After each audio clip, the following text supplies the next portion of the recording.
Now, the 10-minute drill. This is a big one. On 1010XL. Let's go, let's go, let's go. Hit it.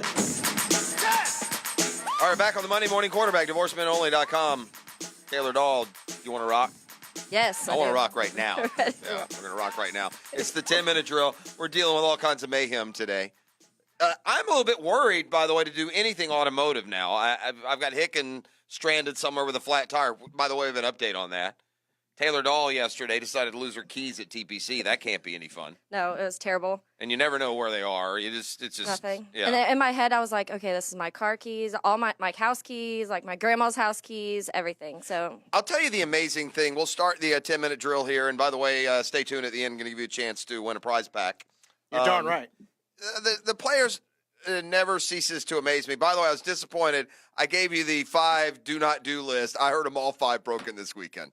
So I'm sure, some things are never going to be wrangled. Right? I was walking past Benefactor Saturday, and there was a dude propped up against the side of the wall. Sideways deep drunk. into number 1. Yeah, that's number 1. You can't get sideways drunk. Yeah, don't get sideways drunk. But I also heard a couple of the golfers heckled. Don't heckle the golfers. I heard. I didn't hear a phone. I don't know if did anyone hear a phone ringer go off while you were there? Okay, so no phone ringer. We followed that one. We definitely didn't follow don't be the idiot who screams mashed potato or you the man or go in the hole. I heard that all the time. That's lost all its charm. Does that guy who screams go in the hole, does he have no shame? I guess. Would you be embarrassed, Taylor? Oh, yeah. If I see you, like it would almost be like an item to put on the wheel of misfortune. Oh, yeah. If you lose, you have to say you have to follow a guy around for 18 holes have to do it. and then scream, Just- you the God. man, go in the hole, hot potato. Yeah. So I did hear a few of those. I tell you what is amazing about the players. It really is. It's just the sheer volume of people who go just to enjoy the weekend. Like it's a cross section. You don't have, the only people that are going to go to a Jaguar game, for the most part, 90% are going to be Jaguar fans. I wonder, at the players, how many people even know who the golfers are? Yeah. I heard, especially, I noticed that, like, standing in line for the girls' bathroom, how many of them just absolutely have no idea. They're like, I'm just here because Chaz is here. And I'm like, okay. Have you ever been a golf fan if it weren't for the players? Yeah. So, yeah. I mean, my grandpa's huge into it, so he definitely got me. I mean, I've watched golf forever just because he would sit at home on usually, Saturdays, Sundays, and we'd just sit there and watch golf all day, he's napping in and out of the day. Sure, golf is a great napping sport. Yeah. I got a little mad at Mrs. P yesterday. Uh-oh. Yeah. She, listen, you got to understand, I have this, my wife is, if there were a Hall of Fame for napping, she'd be first ballot, man. Oh, I'd be there. She'd be like on the Mount Rushmore of nappers. I mean, she'd have been first ballot. She'd be the Tiger Woods of napping. I mean, there's 1,000 different ways I could use a metaphor here. And I, because she's so good at it, it takes a good support staff. I do a lot of tiptoeing around my house and very considerately opening and closing doors. And, I'm like that when I know, because she could at the drop of a hat go narcolepsy and be sleeping. And yesterday I was catching a nice little nap, and she just burst in the room and turned on the light. Yeah. Annoyed me a little bit. I got a little mad at it. All right. Look, the Jaguars are limited in what they're going to be able to do. This is obviously not an offseason where they're going to go sign every sexy free agent there is. But, with the pronunciation, please, for the right tackle. Oh, man, I lost it. Obway? All right. Between the competition that they brought in at receiver, at tackle, and at linebacker, once we get over some injury issues, I think for what they've got to work with and what they're trying to do is a pretty productive haul, wouldn't you say? Yeah, I agree.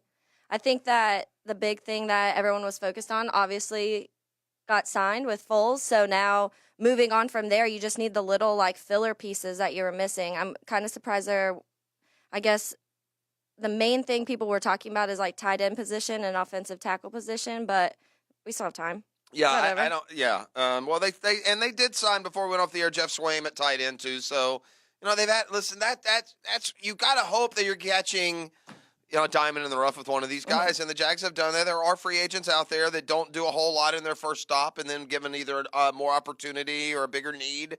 Keenan McCardell was had maxed out at 50 catches, I believe, before he signed with the Jags. But with Swaim and Conley. in a way I would not have. Coming off an ACL is a little scary, but I mean, obviously they know something that he's good, ready to go. So yeah. All right. Are you ready for the pressure goes on Taylor Dahl for the first time? For the first time, you're going to be on the wheel of misfortune. Oh, the gosh. wheel of. By the way, we'll do that one day this week before it starts. We need to reset the wheel. We need yes. unilateral punishments here that would apply to all of us. So, Okay.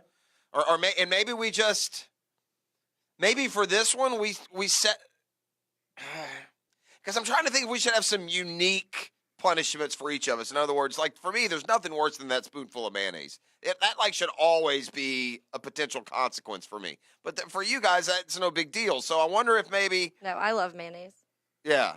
I always think about that because I literally put mayonnaise on everything. Like my fries, I just dip in That's mayonnaise. just so gross. Stop it. I'm losing more and more respect for you. Fun fact about Taylor Dahl, she actually puts mayonnaise in her cereal over milk. Jordan DeArmond also loved mayonnaise. Isn't that correct, Beef? Yeah, that's gone. Seems like I remember Jordan that loved mayonnaise. She got caught eating a jar of mayonnaise, which so even you say that. It's a mayonnaise lover. But anyway, so your head goes on the chopping block along with Beef and mine and Dan for the March Madness Wheel of Misfortune. How do you follow college basketball during the course of a year? How do I follow? Yeah. I mean, you keep I'm just curious how many people get involved in these brackets now. I'm trying to find some sort of edge over you because I will gleefully and quickly throw you under the bus to avoid spinning the wheel again. I mean, how are we picking? Are we picking favorite schools? Are you gonna analytically read every capsule in the USA Today, or how are you approaching? When I'm doing my bracket, usually how are we doing this? Usually it's a little mixture. Yeah. Where I'll have my few, and usually honestly I'll do two separate, and I'll do my kind of like, okay, this is like statistically kind of what's going on with a few upsets mixed in, and then I'll have my other one where I'm like, all right, this is more of what I want to happen. Okay. And that one usually doesn't end up. Yeah, right? not very well. Works for all of us, but I